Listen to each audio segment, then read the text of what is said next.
And what is going on, my Houston Texans family? Hope you all are having a blessed Thursday. With the Houston Texans trimming the roster down to 53, I think it's time we talk about the position groups for this Texans team. And you know what? Give you guys my expectations for these players. With that being said, week one is just right around the corner. And ladies and gentlemen, I want to let you know that me and the boys, I'm talking about Harley, I'm talking about AD, Caleb, Jacob, we will be at the deck on Fountain View for a watch party for the week one matchup against the Los Angeles Rams. I hope you guys are going to be able to make it. The deck on Fountain View is sponsoring and powering this episode. I cannot wait for that event. The last two watch parties we thrown over 150 plus both events. The last one, the playoffs against the Chiefs, over 300. So we know how to throw a party. Can't wait to see you guys there. Let's continue to talk about this Houston Texans team.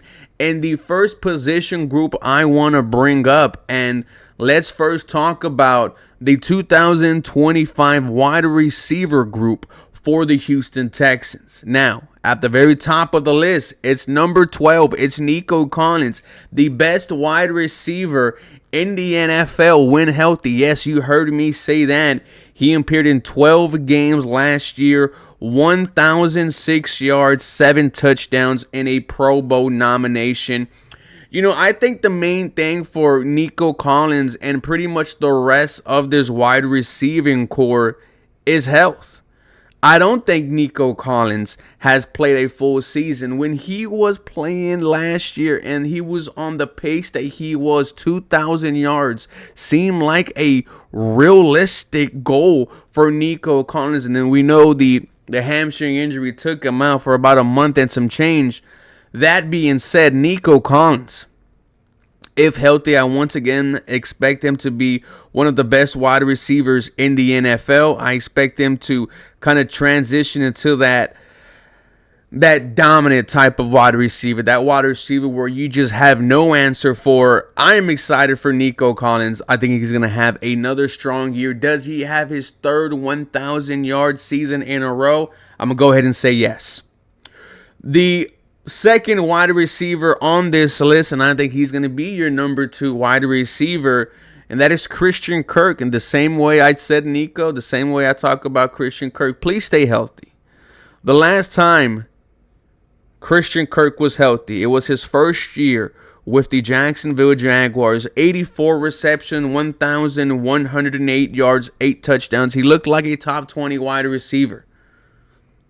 Christian Kirk, I think, is going to have a surprising year for the Houston Texans. When we talk about getting the ball out quick, when we talk about utilizing the slot wide receiver, that's Christian Kirk. We've heard safety Kalen Bullock call him the slot god, but I expect Christian Kirk to be the number 2 wide receiver for this Houston Texans team, and I think he's going to show that number 2, role as early as week 1 against Los Angeles.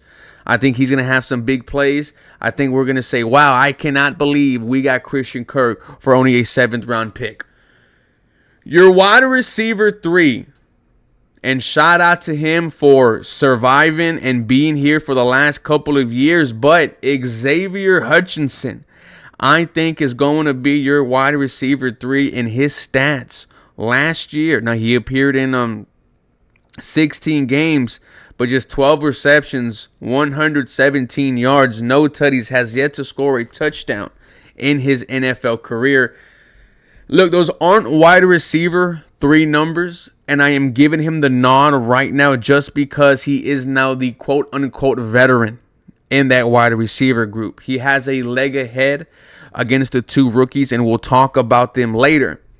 But I think Xavier Hutchinson is going to be your starting wide receiver on the opposite side of Nico Collins. And man, give me a 400 to 500 yard season, 3 to 4 touchdowns from Xavier Hutchinson. I know there's going to be a lot of mouth to feed. I expect these rookies to blossom as the season goes on.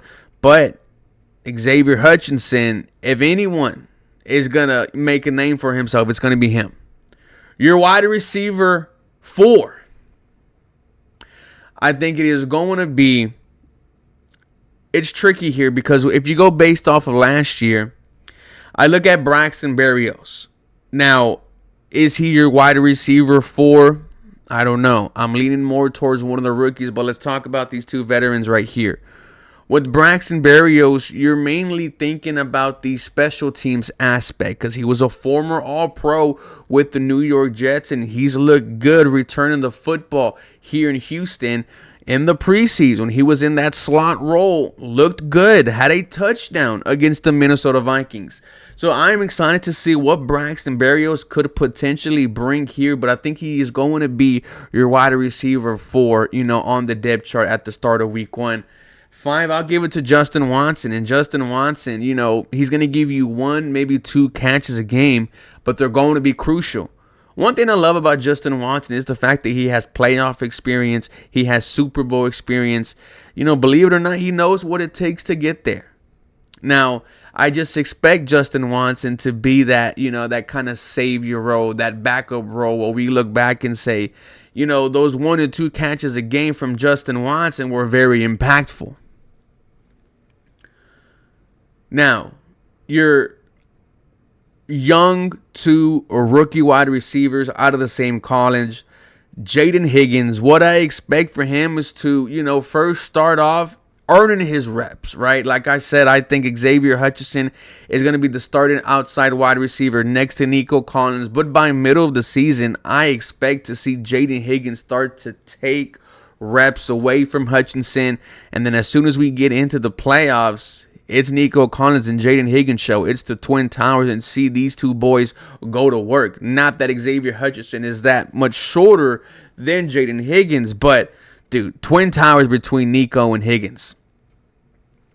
What type of season am I expecting from Jaden Higgins? I really don't know. There's a lot of mouths to feed. You also got to tie in your tight end groups. You also got to tie in your running backs, and it looks like we're going to be throwing to them a lot this year. From Jaden Higgins, I just really want him to, kind of, I don't want to say, I don't expect any pressure to be on Jaden Higgins, but right now we're not relying on him to be impactful. Learn, study, and when we start calling your number more, it's just, it's just an easy switch. You could do it on the field. And then your final wide receiver, your final rookie, Jalen Noel. I think he is also going to be in competition for return duties because he was also doing that not only in training camp but in the preseason as well. I don't want to give him a stat prediction, even though I do. I expect just, Jalen Noel to, as the season goes on, be how Tank Dell was in year 1, just explosive. And I mean, when it was a big play at the end of it, it was Tank Dell. And, Jalen Noel, you go back and look at his college tape, big-time plays, not only catching the football, but returning the football. When the ball is in his hands, Jalen Noel is doing something dangerous. So that is your wide receiving core for the Houston Texans, ladies and gentlemen.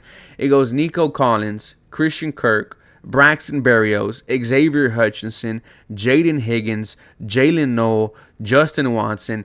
You guys let me know your thoughts and comments down below. Do you love it? Do you hate it? Shout out to the deck on Fountain View. They powered this episode. This watch party is going to be insane, ladies and gentlemen. I can't wait. I love you guys. Go Houston. Have a very blessed day.